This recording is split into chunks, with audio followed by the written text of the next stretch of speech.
thought you'd be fighting. I think with that, there's always a little bit of because you're adjusting to a new opponent. But you want to just say a few words, tell everybody where your head's at right now?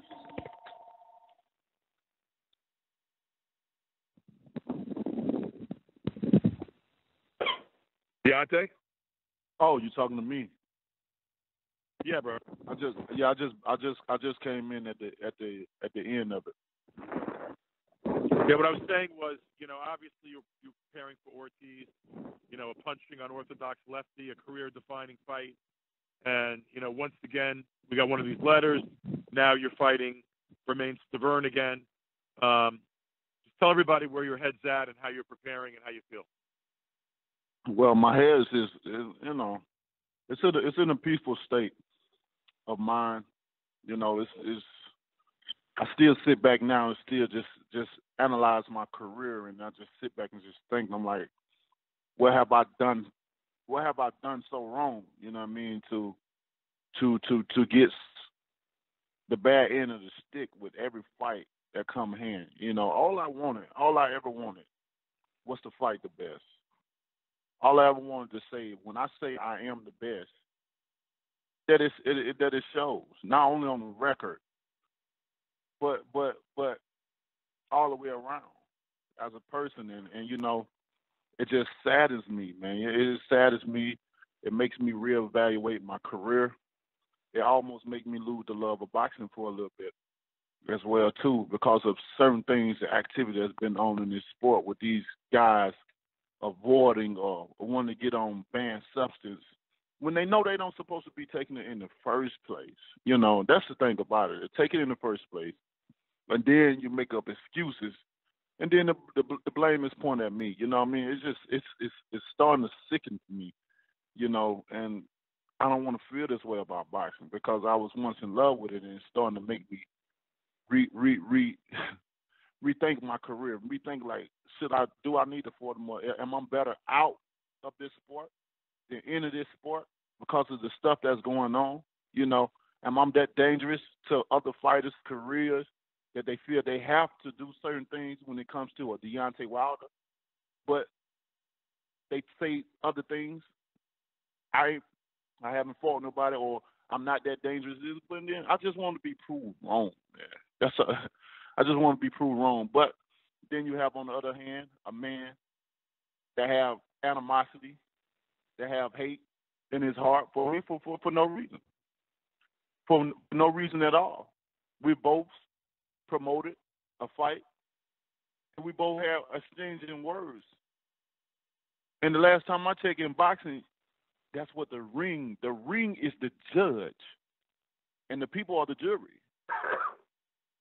And in the ring, I proved my case.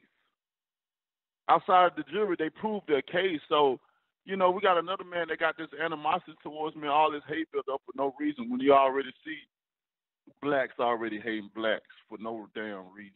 And that's what part of the wrong with the world. Part of my cultures, my people, but I'm so happy that I'm able to get my mandatory out the way. It's been almost 3 years, and Bermane has just been focused on me instead of building his reputation, instead of building his career as a fighter, as a Haitian descent, building for his country and stuff. He's just been focused on this one man, and his name is Deontay Wilder, and I don't understand it. I don't understand it, but at the end of the day, all fighters get what they ask for. They get what they ask for, and come November 4th, he asked for it, and he shall receive, But at the end of the day, it all comes from a place of love. We must do what we have to do. If he feel like he's ready, then we shall see. This time around, I don't want no excuses. I can't deal with the excuses no more, man. I'm tired of the excuses. I'm tired of being the blame. It's just so that's what my mind is. I'm just ready. I can't wait. Just get this behind me, get this past me, and then see what's next. All right, so Bermane, you're back on the line. You there, Bermane?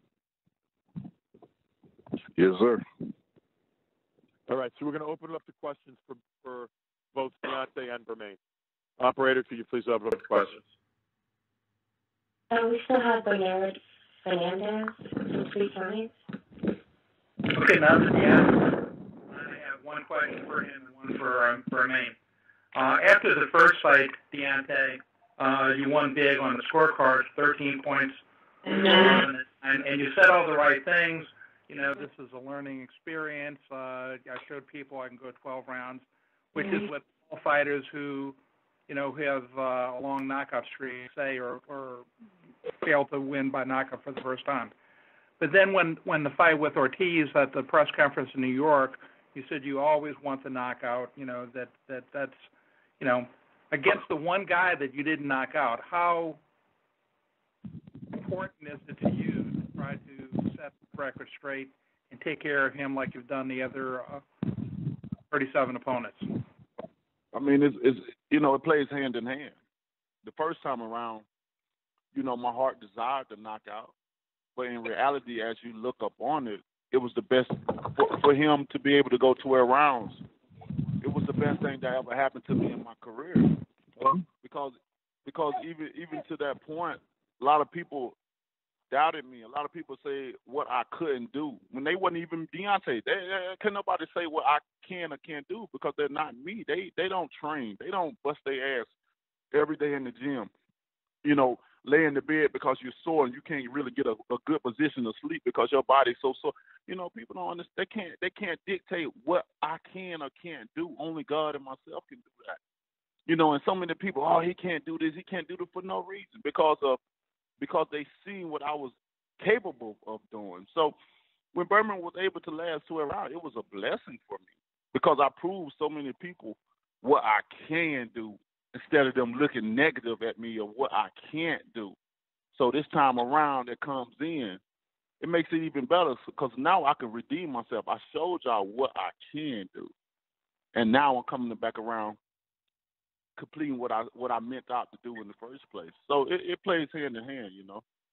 And one more question for you before Bermane, and that is that all you said there was like the best thing that happened to you because you did go the distance. You know, if you could change something, if you could be 38-0 with 38 knockouts instead of 37, would you take that? Would you, if you had a vote and you could change that? No, would you no, do it? No, because it's a blessing and a curse.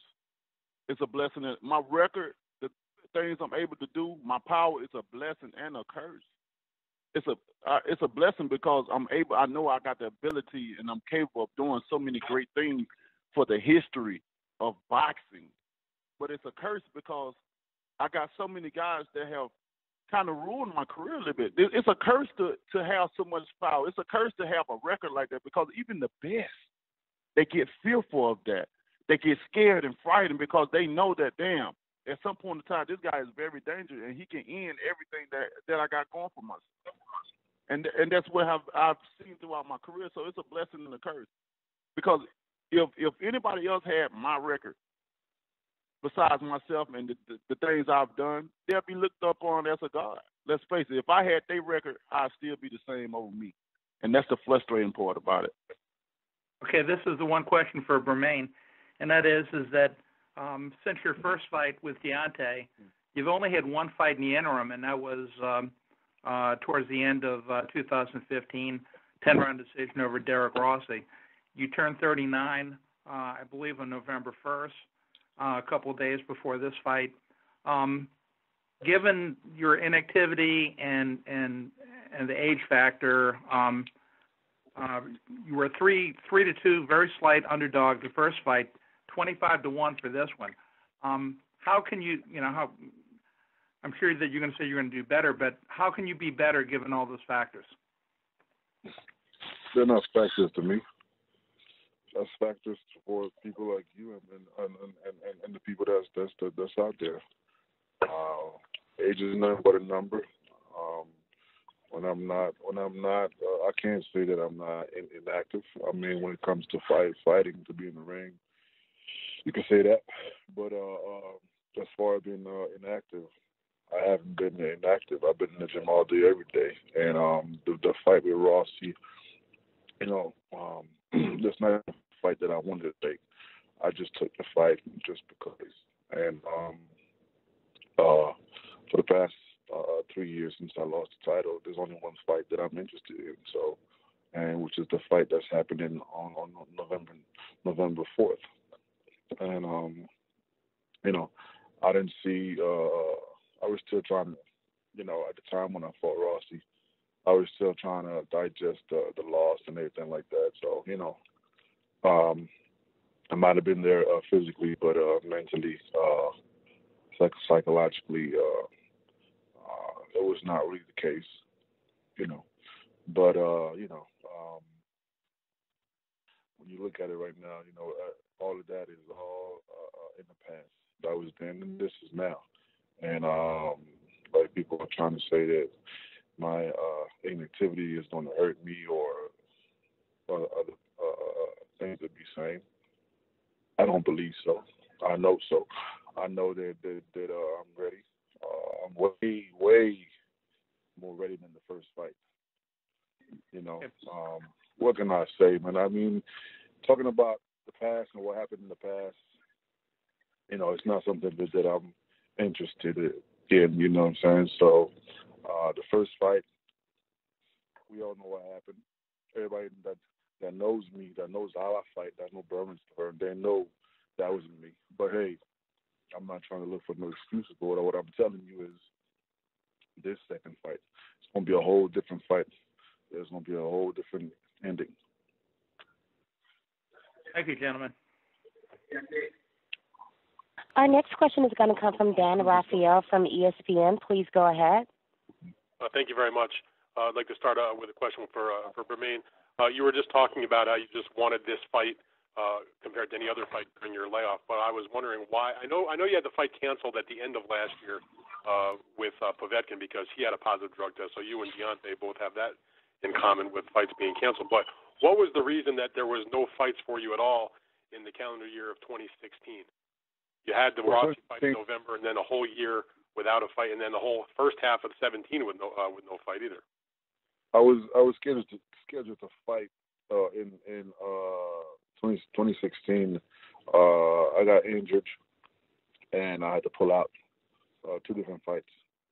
What was that? What was the fight you got injured for? Did you have an opponent? Yes, I did. Can't really remember which card it was going to be, but it was set to. I was set to fight in 2016 2 times. The first time I got injured, my ankle, and I had to pull out. And then I came back. I got ready, and I injured again. So I had to pull out again, and that's what happened. And then the second fight was supposed to be the one against Povetkin that was canceled? No, actually, before the Povetkin fight, I had some time to rest. I was actually on a wheelchair right before going to camp for Povetkin, and I got cleared off. I think I was on chair for like about 11 weeks, and I was set to the doctor cleared me to go back and run and do what I do. So that's when the fight with Povetkin was announced, and we all know what happened. Right. All right. So the ankle's good now. There's no injuries, no issues going into this fight. No, nothing. I don't have any injuries. Nothing is basically this fight right here is no excuses. Okay, fair enough. To me, it's not going to be no excuses. I'm 110% ready mentally, physically. So it's just, I put I'm really happy that it happened the way it happened. You know what I'm saying? So, God answers prayers, and the way it happens, it was just something that I knew that was going to happen. So it is where it is right now. So it's only a matter of a couple of days, a week away, or you know what I'm saying. So we're ready to go. I'm like I said, man, I'm healthy. I'm ready, and there's nothing else to say. All right. Well, I wish you good luck in the fight. I have a couple of questions for Deontay. Hey, Deontay. Hey, what's up?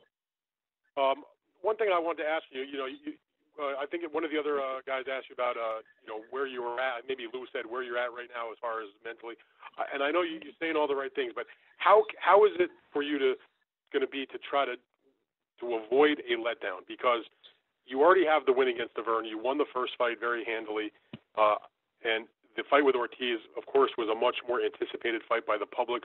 I think a much more anticipated fight by you, certainly by the press. How do you avoid a letdown going in this rematch?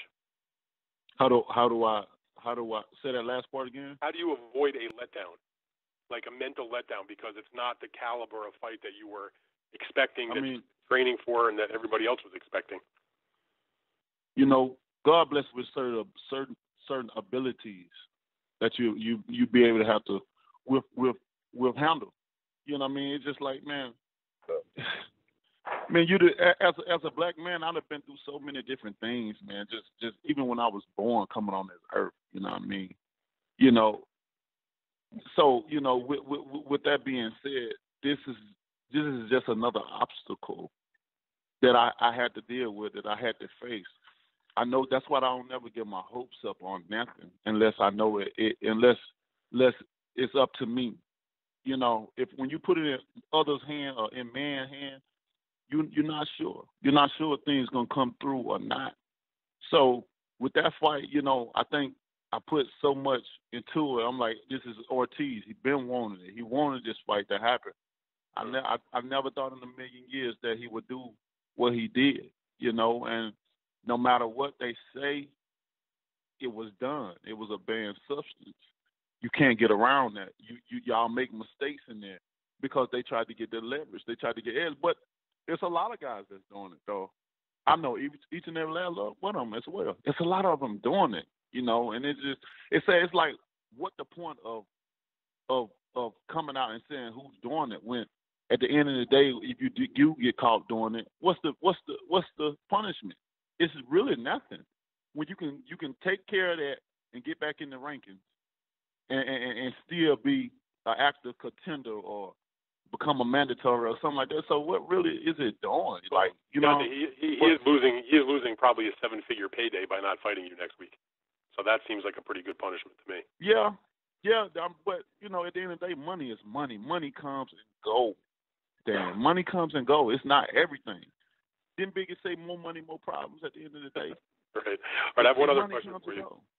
I wanted to ask you also. I know you're getting ready for the fight next week, or a week from Saturday. But I'm wondering, at any point this Saturday, are you going to take time to either watch the Anthony Joshua fight, pay attention to the result of that Anthony Joshua fight, and if so, what are you looking for, and how much is it difficult to not look past Stiverne, knowing that that's the really huge fight in the heavyweight division that everybody wants to see? Well, I'm of course I'm gonna look at it. Look at the fight. It's heavyweight boxing. I definitely look at. You can refill it for me, please. Thank you. I definitely look at especially guys at the top. You look up on them and see. And anybody say they don't watch it, they're lying. This is boxing. Of course I'm gonna look and see what's going on and see how this person did against this person, and so forth and so on. But the ultimate goal is to get Joshua and stuff like that. But we're not just gonna be sitting up here doing this and doing it. If they want to fight, then they'll fight. I don't see what's the difference between me and any other guy. Joshua said he need more time. He ain't ready. He want to put himself in a better position. But you've already fought a guy that got way more experience than I, way more knockouts than I, and stuff like that. I don't understand this sport when it comes to me. It's like it feel like I'm better off not being in this sport than being in it. It's sad. I don't understand it. And, I can only do what I can do. You know what I'm saying? All this stuff has just been a build-up for me. But I can handle it well, though. You know what I'm saying? I can handle it so well, and I can't wait. All this needs to be released. You know what I'm saying? And unfortunately, come November the 4th, it will be released. But at the end of the day, what can you do, man? I can't dwell on all these fighters, what they decide to do. I just want to prove to the world that I am the best. That's all I want to do. That's all I want to do. I don't care about who's the A side, who's the B side, where the fight gonna be. Is it gonna be here, America? I don't care about that stuff, man. I just put me in the motherfucking ring. All right. Just let me and let's see who's the best. All right, Deontay, thank you very much for your answers, candid as always. I appreciate it, and we'll be seeing both you guys in New York next week. Thank you for your time, everybody. Thank you so much. Have a great day. Our next question is going to come from Keith Idec from the BoxingScene.com. Please go ahead. Yes, my question is for Bermane. Bermane, you said earlier in the call that you knew all along that the Wilder-Ortiz fight would not happen. Can you tell us why you felt that way?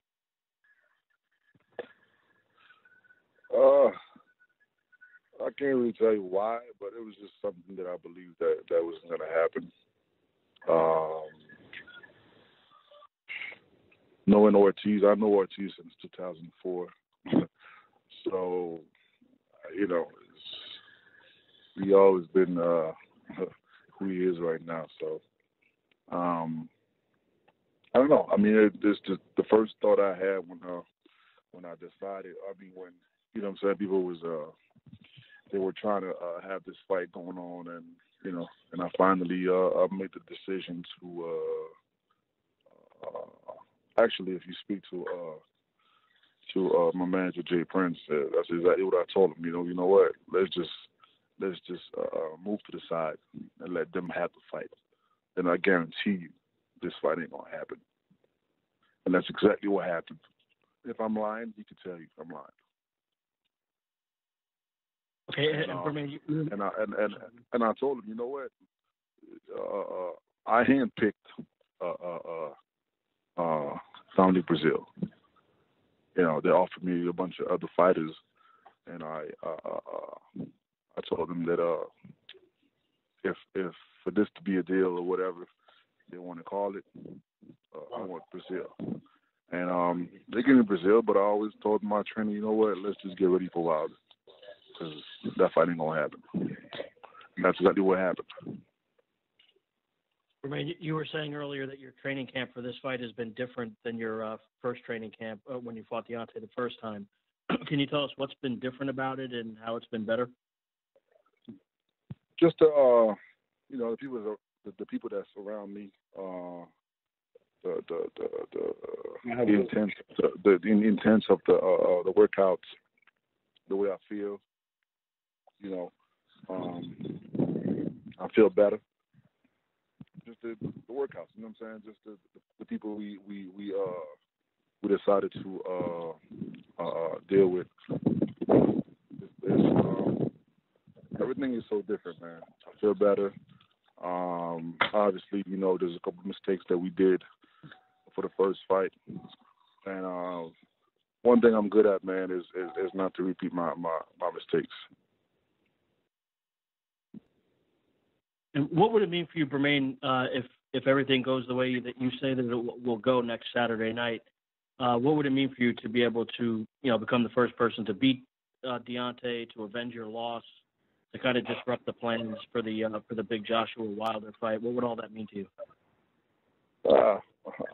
This is something I always said, that I would be the first one to beat him, and I would be the first one to beat him, whether he likes it or not. That's something that will happen November 4th.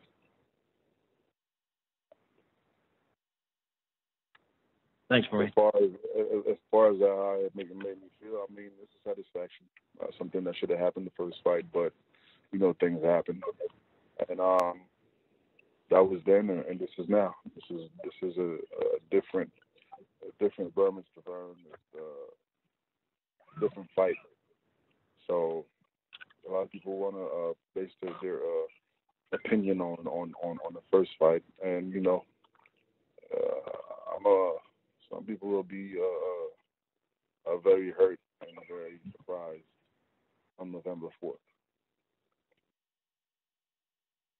You had said to someone, I believe, the other day that you felt you fought Chris Arreola twice, obviously, and you didn't want to fight him the second time because you knew how hard of a fight it was the first time. How do you think it plays out in terms of your fight against Deontay being a harder fight the second time? No, I said that because, obviously,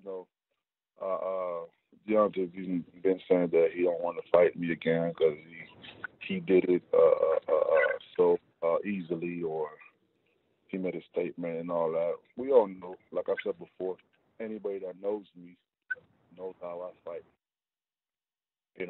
And that night it wasn't me.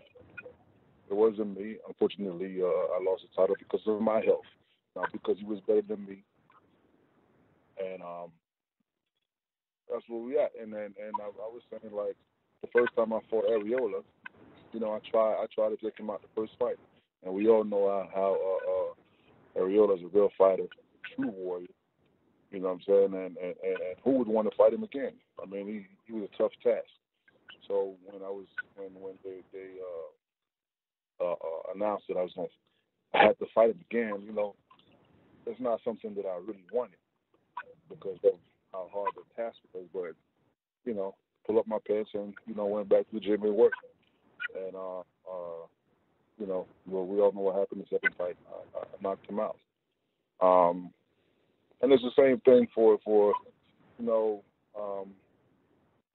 Bobby can talk about all he wants, and I know it plays in the back of his head. Try to knock me out. It didn't happen. It didn't happen on my worst day. It didn't happen when I was sick, and it sure won't happen November 4th.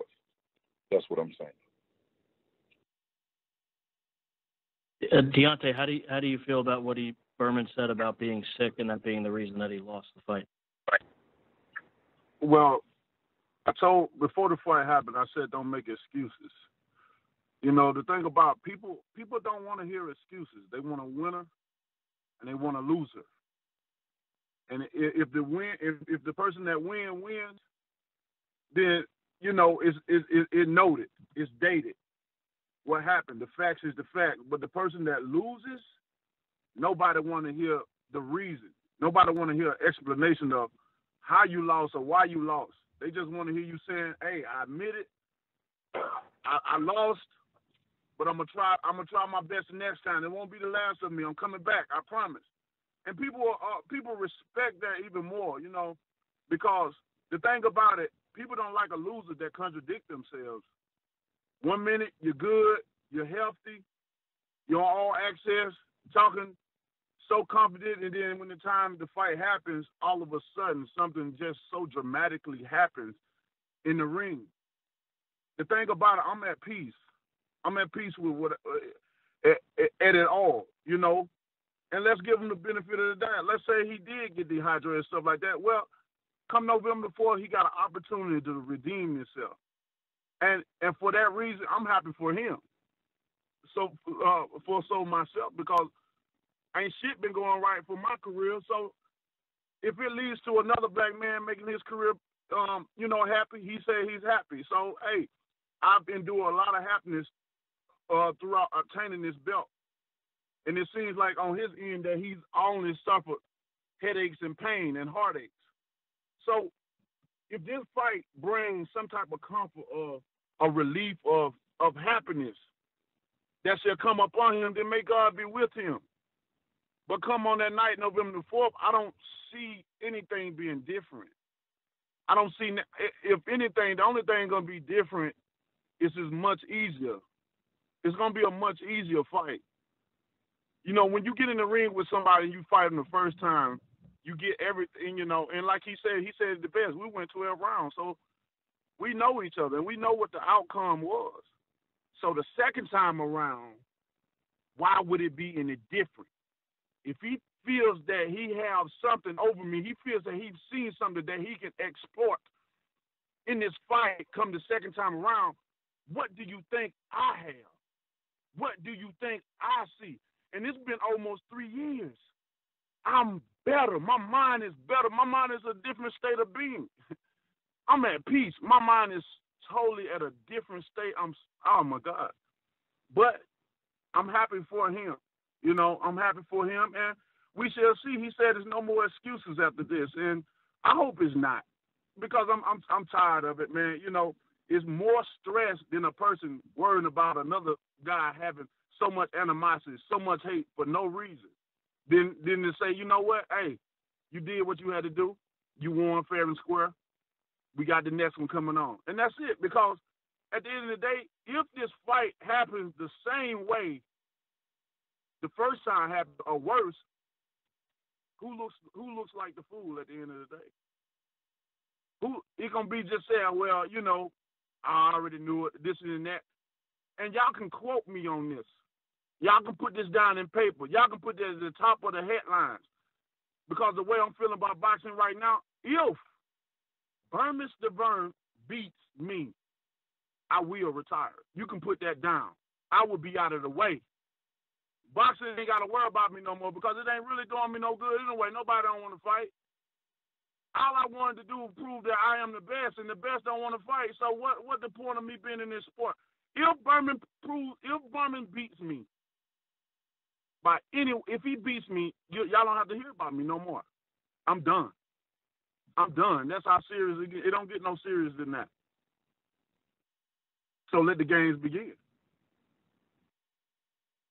Thank you, guys. Our next question is going to come from Randy Gordon from Sirius XM Radio. Please go ahead. Good afternoon, everybody. I've got a question for Bermane Stiverne first, and I've got the same actually question for the champ.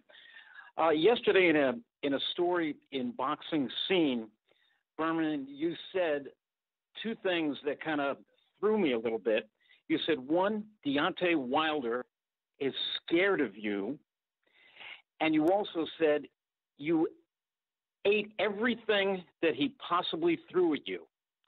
How could you say that when he broke his hand in the third round? He was one-handed for the last 9 rounds and hit you with every jab in the book. So, no, you didn't go down, but you fought a one-handed fighter. And where do you say that he's scared of you? How do you know he was a winning fighter? How do you know? Because you said it? You know what? I saw the athletic commission reports. There was a broken hand in that fight. But I also got a doctor report that said that I was sick. So what are you saying? Well, you're saying that you ate everything that he threw at you, and he barely threw that injured right hand. And he's not making any excuses. I'm just telling you what the doctor's report said. Everything that he gave me, I ate it like breakfast as a sick man in the ring. You see what I'm saying? I lost the fight. And I'm tired of talking about the first fight. Okay. Then you did say that he's scared of you. Show me that. Show us where he's scared of you. Of course, I believe that because the true champion, it don't matter if you fight the same guy 5 times. Who they put in front of you is who you fight. You don't cry and talk about I want this fight, I want that fight. Whoever they put in front of you, that's who you fight. I didn't cry when they brought back Areola. I took Areola. I didn't cry. I didn't run. I didn't talk. I took him. I shut my mouth and went back to the gym and fought him again for a second time. That's what a true champion does. Even though you got to fight the same person 3-4 times, it don't matter. Champion shut his mouth and do what he got to do. Fight. Don't matter. Okay, we hear you there. And Deontay, I have the same question for you. He said he ate everything that you threw at him like he was eating breakfast. Exactly. And he said you're scared of him. Nobody can knock me out. Nobody. It won't happen. It never happened. Even though it says on my record, nobody ever knocked me out. Ever. And I will not happen. And November 4th, whether it's you or anybody else. And right now, I don't even feel like I want to talk to anybody. I want y'all to come and talk to me after the fight. That's what I want. No, we're all going to be interviewing you after the fight. Any question y'all got, y'all can come and ask me after the fight. Because I bet you the questions you have for me won't be the same questions you have right now. I guarantee you that. Everybody can talk whatever they want to talk. You know what I'm saying? It don't even matter. Me talking right now, him talking right now, it don't even matter. It doesn't matter. Words don't matter. What matters is what happens November 4th. That's what matters. He could tell. He could say he could knock me out. I could say I'm gonna knock him out. It don't matter. It does not matter. What matters is what happened November 4th. That's what happened. That's what matters. Okay, we heard you on that, and Deontay, you heard the challenger there. I mean, are you scared of him? And did he eat everything you threw at him like he was eating breakfast? Mm-hmm. Well, the world knows that I'm not scared of Bermane. Bermane don't have nothing that he possessed that make me fear him. And in fact, not only just him, I'm not scared of no man on this earth. You know, I'm too protected. You know what I'm saying, by God. You know, to be scared of any man. If I was scared, I wouldn't be in this. I wouldn't be in this sport. If I was scared, I wouldn't have called out every name, the best of the best. What people said was the best. If I was scared, I would never have done that. If I was scared, I would never have said, hey, I'm going to lose money to let this man step aside and let me fight who considered the fucking best in this sport if I was scared of a man. Scared is not in my definition because I live my life, I ain't even scared of death. So why would I be scared of a human being? Because death is something that is promised to us that we cannot avoid. We can only hope and pray that God extend our life on this earth. But death shall come, and the only way we can do the defeat, the only way we can do with death is to prepare for it. That's it. So why would I be scared? And for him, say he ate my punches for breakfast, then guess what? I hope you left room for lunch, baby. I hope you left room for lunch. Because, you know, we don't want to hear no excuses.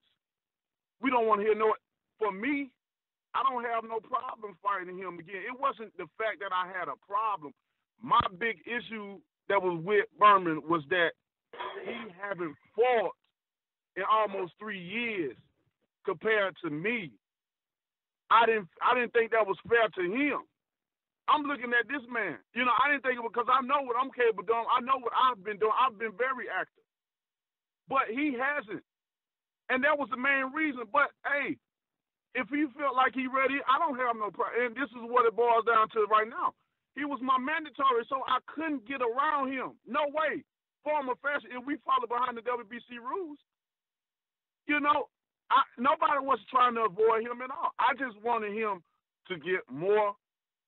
It didn't even have to be credible opponents. I just wanted him to fight more people. So when the time to come with me, I don't want no excuses. I don't want people to say, well, this and that, or he didn't fight nobody. I didn't want him to get discredit, nor did I get discredit, because I know how it is. Look at it. I've done all the right things in boxing. Now, what have I done wrong? And I still get criticized. I still get the one that get the blame. I still. So it ain't the point of me not wanting to fight him. It's the point of me wanting him to be in full health, experience-wise and body-wise. That's all.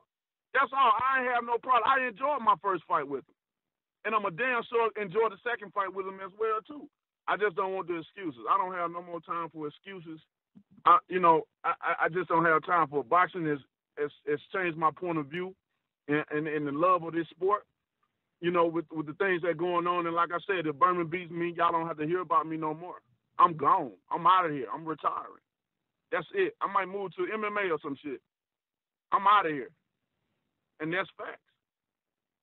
So come November the 4th, I hope he about what he say, because I'm about what I say. I prove what I say. I say what I mean, and I mean what I say. And anybody know me knows if Deontay say something, he mean. And that's how it is. That's how I always been, and that's how I always will be. I fight with my heart. I fight with my will. Fuck skills. Fuck all that. All that ain't got me nowhere in life.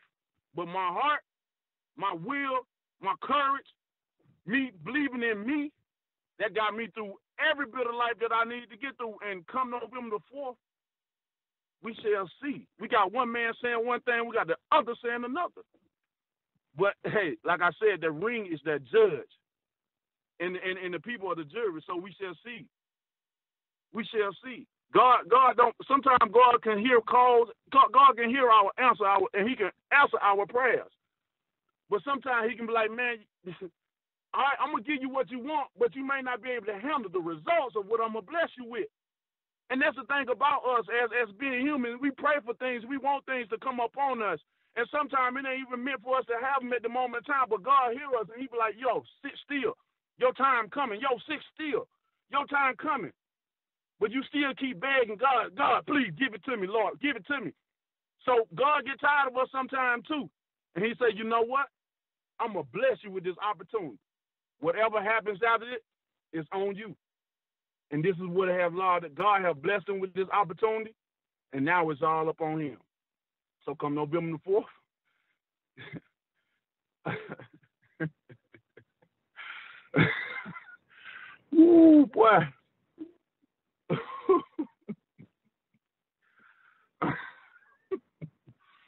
Come November the 4th, like I said before, I hope he have room for lunch. I hope he have room for lunch. I've tried. I've tried to make the best out of this fight. I've tried to give him opportunities to build himself up. And here we are, guys. Here we are. So hopefully, once this is over with, when I beat him, I can move on with my career and still go on to try to become the undisputed heavyweight champion of the world. That's all I ever wanted. Or, on the other hand, if he beat me, then Deontay Wilder retired from this sport. Y'all don't want to have to worry about him doing another interview in boxing ever again. Our next question is going to come from Rob Huff on Fight News. Please go ahead. Hi, I've got a question for Mr. Wilder. You've mentioned a few times about your race. Obviously, a number of athletes are speaking out about racial inequality and things that concern them. Muhammad Ali was doing that 45, 50 years ago. What are your thoughts about this? Are you inclined to speak out publicly regarding social inequality, racial inequality that you see in the world? You talking to me? Yeah, to Mr. Wilder. Oh, repeat the question again, please. Sure. We've seen all sorts of pro athletes speaking out about racial inequality, social inequality, kneeling while the anthem is played. Muhammad Ali was doing these sorts of things 45, 50 years ago. I wonder what your thoughts are on this, what your inclinations might be to speak out publicly relating to racial inequality and social justice. Well, it's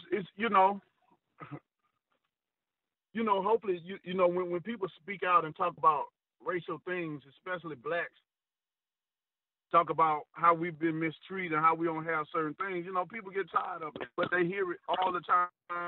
They hear it. And, I've been so much reading, filling my brain with so much knowledge and stuff like that. It's like, what really good did it do to keep talking about it if ain't nothing been done about it?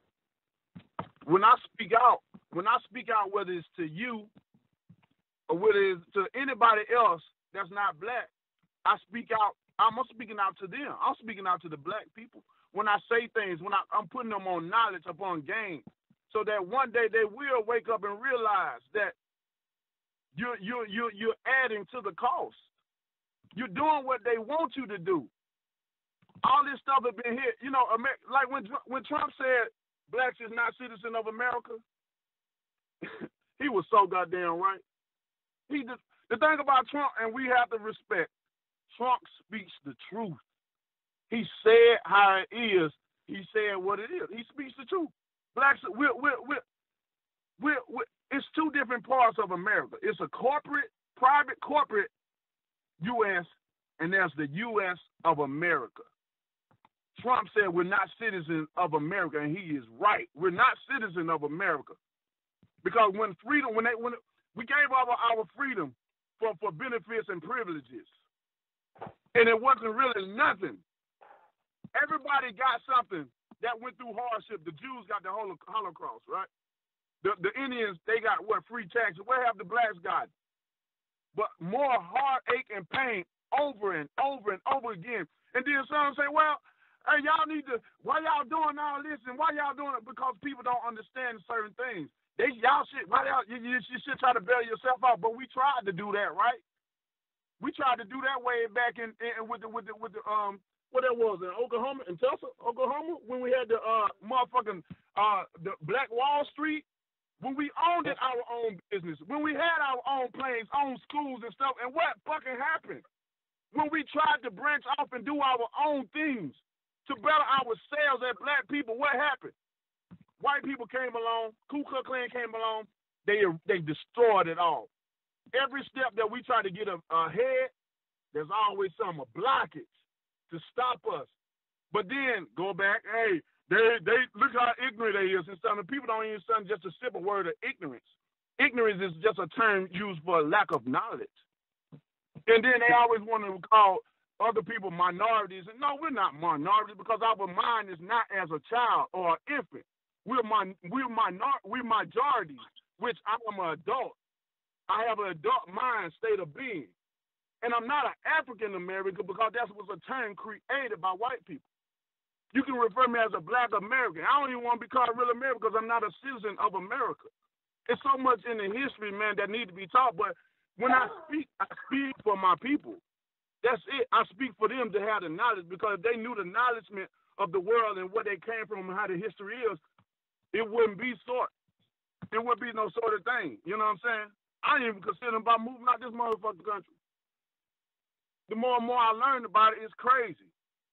How so many black people got hung and how so many got burned right there on the middle of the streets when people charged it and did all this shit. Like, man, it's so much shit, man. It makes you kind of mad, though. So when I speak, Deontay, I'm going to jump in. Deontay, I'm going to jump in because this took a side turn. Yeah, because nobody don't want to hear that. This is the facts. These are facts that we need to put out that people don't want to hear. That's the thing. People don't want to hear it. And that's the problem. We don't want to hear the facts. The history is what it is, and we need to change this world. The Constitution needs to be started because all that shit is not Bible. Look at all these corporations and stuff investing in jails and stuff. Why? Because they was promised that them motherfuckers would stay filled with black people because of what? Music. Look, music is the main thing. Music is the main thing. And white folks own all that because they put out that selling drugs or beating the pussy out or hitting this bitch or doing this and these women shaking their ass, they adding on to it because it's a brainwashed thing. We gonna keep promoting this shit because it's negative and it keeps these motherfuckers in the jail cell. So with all these corporations, Walmart and Steve Jobs and all these other hot corporations invested in this shit, man, and we wonder why we so blind, man. We so blind. But the thing about it, when they gave over their rights for benefits and freedom, what they do, hand them motherfuckers a Bible. They hand them a Bible because black people are too forgiving. They gave them the Bible to get the guys for the ignorance. They tricked these folks. Man, but, hey, we can, oh, my God. On a better and a boxing-related note, I was on a call with Anthony Joshua, who was entirely respectful of you, spoke very well of you, and said he's very interested in fighting you in 2018.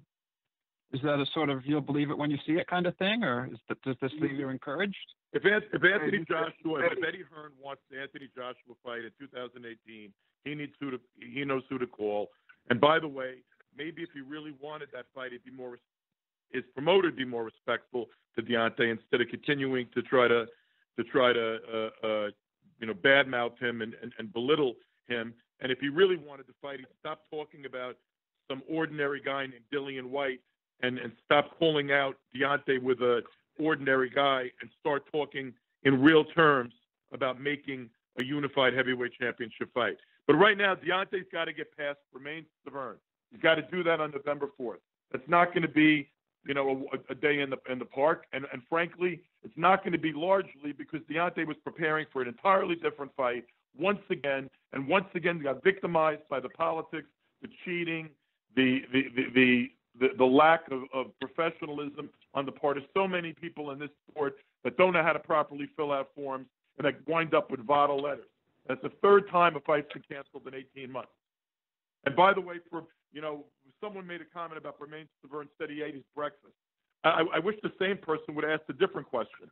How do you fight one fight in 2 years against a guy that knocks you down and subsequently gets knocked out and barely do anything, and you're still the WBC mandatory? That would have been a better question. But in the meantime, there's nothing we can do about it. November 4th, I'm worried about this fight because Stiverne's got nothing to lose and Deontay's got everything to lose. And people should come out and see an honorable heavyweight champion, an honest heavyweight champion, and one who doesn't cheat, defends his title at the Barclays Center November 4th on a great card. Showtime Boxing starting at 9 p.m. Eastern Time. You can get your tickets at Ticketmaster.com, BarclaysCenter.com, or at the Barclays Center. Thank you all for joining us. Thank you, ladies and gentlemen. Joining you may disconnect and have a great day.